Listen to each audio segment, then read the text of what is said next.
Assalamualaikum warahmatullahi wabarakatuh. Anda bersama dengan saya Zul Tintin Perpuluhan Zami. Hari ini kami berada di Masjid Cyberjaya 10 dan hari ini saya tak berkesorangan. Saya ditemani oleh seorang teman yang anda pernah dengar di episod 25. Episod 25. Okey, boleh kenalkan diri tak? Saya Azlan Arif, pensyarah daripada Seni Bina dan saya pernah juga bekerja sebagai seorang arkitek dan saya ada hari ini kerana jemputan PTYL. Terima kasih. Thank you. So, hari ini kita nak explore Masjid Cyberjaya 10. Let's go. Mari.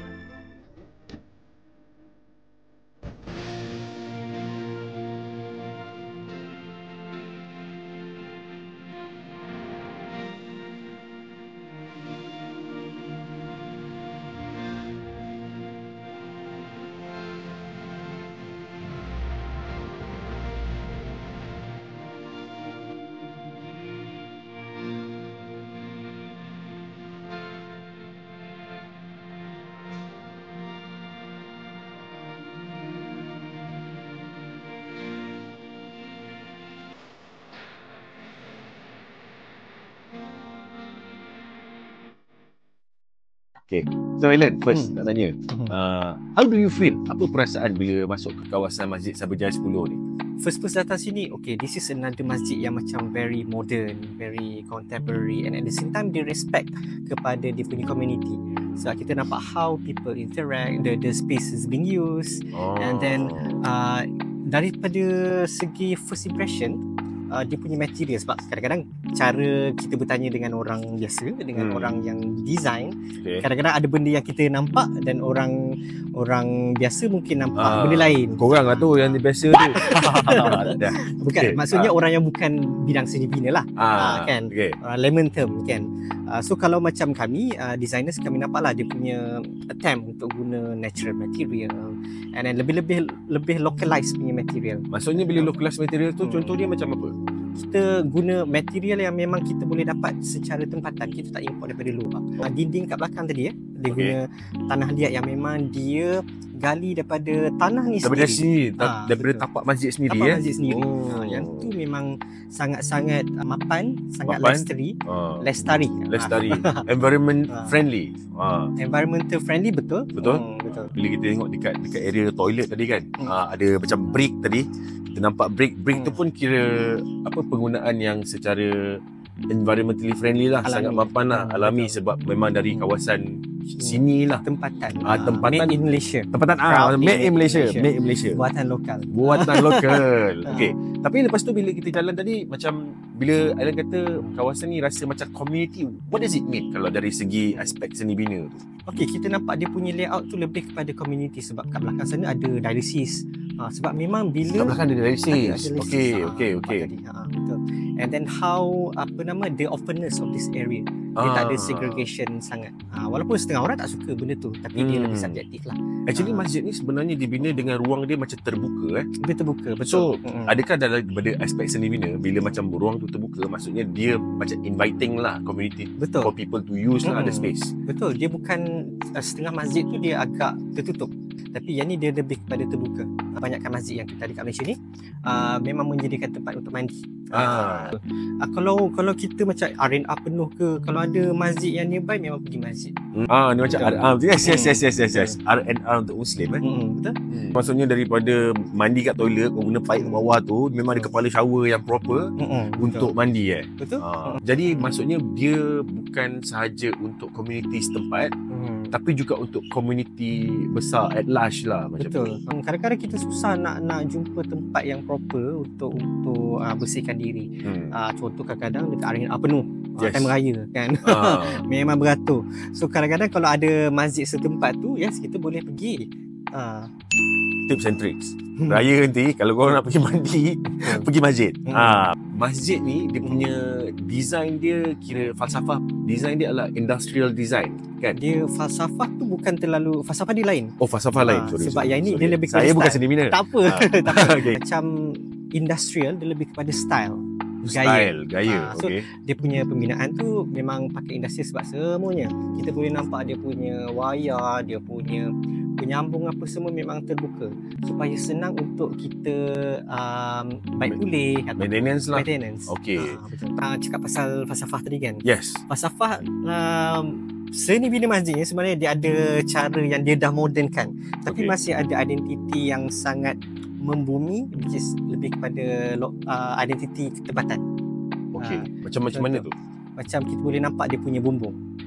Bumbung dia, most of us kita rasa macam kenapa masjid ni tak ada kubah kan? Biasanya masjid ada kubah bulat macam bentuk bawang macam tu kan. Tapi masjid ni tak ada. Memang daripada dia punya minaret, menara azan dia dengan dia punya struktur utama tak ada kubah. Tapi sebenarnya masjid ni dia melambangkan identiti kita juga. Contoh, seni bina yang macam kubah ni dia lebih kepada belah Timur Tengah, dia belah Arab dan juga macam belah India. Dia sebab dia mughal punya style dia kan. Ada pengaruh mughal dekat situ. Dia macam bawang sikit sebab kita memang import banyak bawang dari India. Bawang tu mungkin macam daripada situ lah. Tiba-tiba jadi macam bawang kan. Tak tahulah mana datang. Kalau masjid ni dia lebih bersifat Nusantara. Gaya ni kita boleh gaya Nusantara ni kita boleh nampak agak konsisten dengan Malaysia, dengan Indonesia, dengan belah Riau sana pun sama. And benda ni dah datang daripada dulu lagi, tahun 1700, masa adanya kedatangan Islam ke sini. Sebab kita tahu kedatangan Islam ada setengahnya yang dibawa daripada Indonesia juga. Salah satu yang pertama is Wali Songo. Wali Songo daripada Indonesia. Dan daripada situ ada diorang pernah buatkan salah satu masjid tertua dekat Indonesia, dan Wali Songo ni salah satu penyumbang yang mencetuskan seni bina Nusantara pada waktu tu. Seni bina Masjid Nusantara. Yang itu pertamanya ialah Masjid Agung Demak.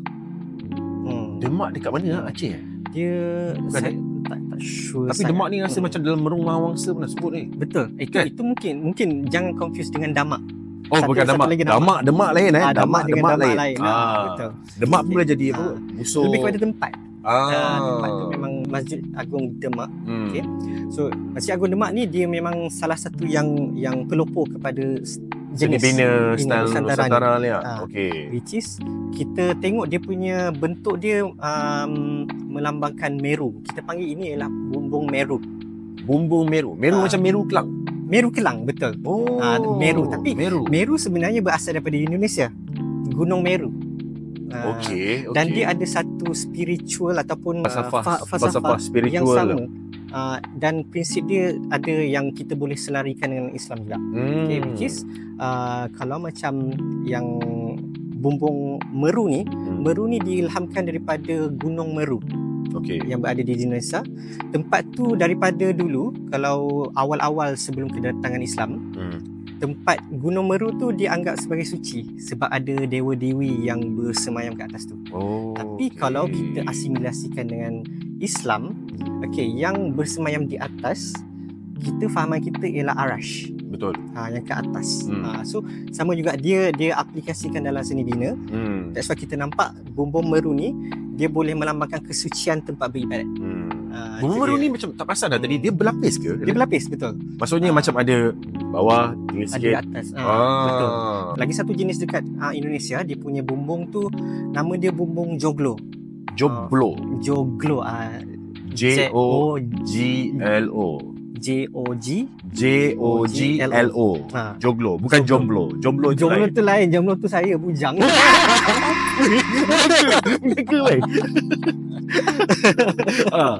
So joglo tu kalau dekat dalam masyarakat Nusantara Indonesia, bumbung joglo tu makin tinggi bumbung dia, makin tinggi kedudukan sosial dia. Ini di rumah ke? Di rumah. Kalau macam dekat masjid dia ada bumbung Meru. So bumbung Meru tu pun dia ada yang setengah yang memang melambangkan ketinggian. Dia kalau joglo dia punya tingkatan tu lebih banyak. Bali pun ada. Tapi di Bali dia memang dia lain fahaman. Lain fahaman lah. Tapi sebab dia image Nusantara, dia respect kepada apa yang budaya kita terdahulu, tapi disesuaikan dengan image Islam. Orang Dewan Solat Utama kat belakang ni tau. Nampak diorang dah pasang lampu dah sebab kita tengah buat recording. So tu Dewan Solat Utama. Ini kira macam kawasan lebih lah macam tu. And this area macam kita tengah Nampak? Kita bergayut-gayut kaki macam ni lah. Ni apa benda ni, Len? Ini salah satu tempat yang macam lebih santai. Sebab dewan solat utama dia lebih formal. Okey. Kan. Yang ni lebih santai. Jadi orang mungkin boleh bersembang sikit-sikit macam lepas keluar daripada solat utama kan, kita nak keluar daripada masjid kan, kita mula bersembang. How was your day apa semua kan. Betul. Tapi yang ni untuk kita duduk macam ni, masjid ni bagus sebab dia ada tempat yang hujung kat sini. Kita boleh lepak secara santai. Kalau tengok kan dia punya ni, dia punya ni, kita kalau setengah orang dia macam saya mungkin agak tinggi lah. Kalau setengah orang dia just nice untuk dia hayarkan kaki dia. Macam nail lah, nail dia boleh kaki tergantung lah. Sebab kita memang kita tinggal kasut kat sana. Betul. Tapi at the same time kita nak apa, appreciate ataupun nak menghargai kehijauan kat sini. Kita boleh duduk kat sini dan design masjid ni memang dia khaskan supaya orang tak perlu pun nak kotorkan kaki untuk turun. Jadi boleh gayut-gayut kaki macam tu lah, gantung kaki lah. Betul. Contoh macam yang community kan, kita boleh nak tengok dia tanam pokok-pokok yang berbuah. So bila berbuah tu orang boleh sama-sama nikmati bila musim dia lebat kan. Ada tanaman dekat tepi-tepi ni sebenarnya membantu untuk menyejukkan kawasan di sekitaran. Betul tak? Betul. Sebab dia punya rimbunan tu kan, dia boleh kalau kita daripada terma sains kan, kita faham yang pokok ni memang mengeluarkan oksigen. Kalau siapa-siapa yang datang belah subuh, dia punya pokok-pokok ni akan ada embun yang akan menyejukkan kawasan ni. So dari situlah pokok ni boleh membantu untuk menyejukkan persekitaran masjid. Faham. Kalau macam untuk landscape, kita boleh nampak lah kalau belah sana ke kan, dia agak teratur. Yang tu memang landscape yang terancang. Yang ni dia tidak, dia ni lebih organik. Lebih organik lah. Dia sesuai dengan orang punya keperluan. Kalau rasa macam nak tanam ciku, ada tempat dia. So orang sama-sama boleh menikmati buah tu lah. Yang tu masa saya tengok pasal awal macam dia memang nak guna natural light. Kan? Betul. Maksudnya you use like less light lah, as much as they can lah. Masjid ni dibina, dia macam idea dia macam nak buat untuk open kan, rather than cross ventilation. Cross ventilation. Dia kena ada satu ruang yang masuk dan keluar. Fixture yang sebiji. Maksudnya everything is memang bare, memang industrial design. Dan maksudnya dia tak ada stand out. Dia tak ada yang stand out. Maksudnya macam ada chandelier. Masjid kan dia ada feature chandelier. Yes, ni tak ada. Kan. Sebab I see right now macam everywhere orang pakai kipas besar ni tau. And kipas ni walaupun macam tempat yang macam very big, open space, you could feel the kipas. Saya tengok tadi masa kita jalan tu, kawasan ni macam as if dia macam banyak jalan yang panjang macam tu. Daripada tempat kasut tadi pun macam dia memanjang kat ujung sana kan. Yang kita laluan tadi pun macam memanjang macam tu. Why? Ada sebab ataupun dia cuba create a sense of space ke daripada aspek seni bina? Betul, ada a sense of space juga. Tapi kadang-kadang kita kena tengok dia punya kapasiti masjid tu juga. Sebab macam masjid ni kan dia besar. So mungkin dia punya ruang antara satu ruang ke ruang lain tu mungkin agak melebar. Kan. Dia sebolehnya untuk kita memuatkan berapa ramai saf, berapa banyak saf kan. Contoh kalau dia terlalu memanjang, susah juga. Sebab imam kan, kita kena berpandukan pada imam. So betul. Kalau sejauh-jauh mungkin saf dia nampak satu saja. So nampak macam masjid tu tak ramai orang. Betul.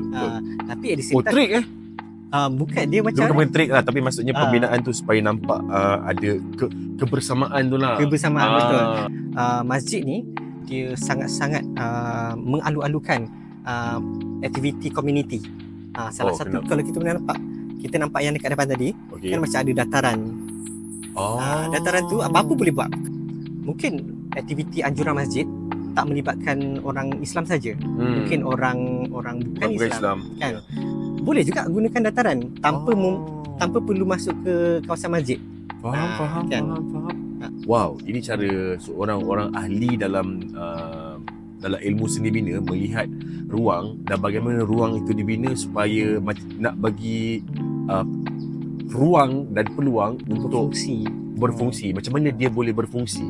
Dan ini maksudnya adalah satu benda yang orang seni bina fikirkan bila dia sedang merancang pembinaan sesuatu ruang tu lah. Sebagai contoh macam designing a masjid lah macam tu. Betul.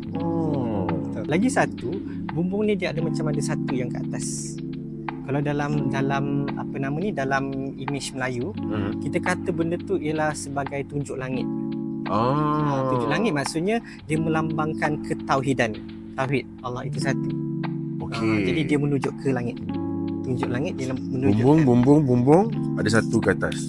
Okey. Kita menggunakan ruang tu, tapi sebenarnya secara tidak sedar ruang itu adalah datang daripada falsafah seni bina, ilham dan juga kepandaian manusia yang mereka bina tempat tu sendiri. Nice lah. So kalau korang ada banyak ilmu yang korang dapat hari ni, teruskan bersama dengan kita orang, sebab kita orang akan explore lagi macam-macam banyak seni bina dalam Malaysia ni bersama dengan Encik Azlan Arif, our in-house pensyarah seni bina, pakar seni bina dan juga bekas arkitek. Dan 21 September ni jumpa kita orang dekat Masjid Sabir Jaya 10 untuk podcast di masjid. Okay, I'll see you there. Register cepat-cepat. TTTIL, where we make knowledge fun and accessible. Kucing. Meow.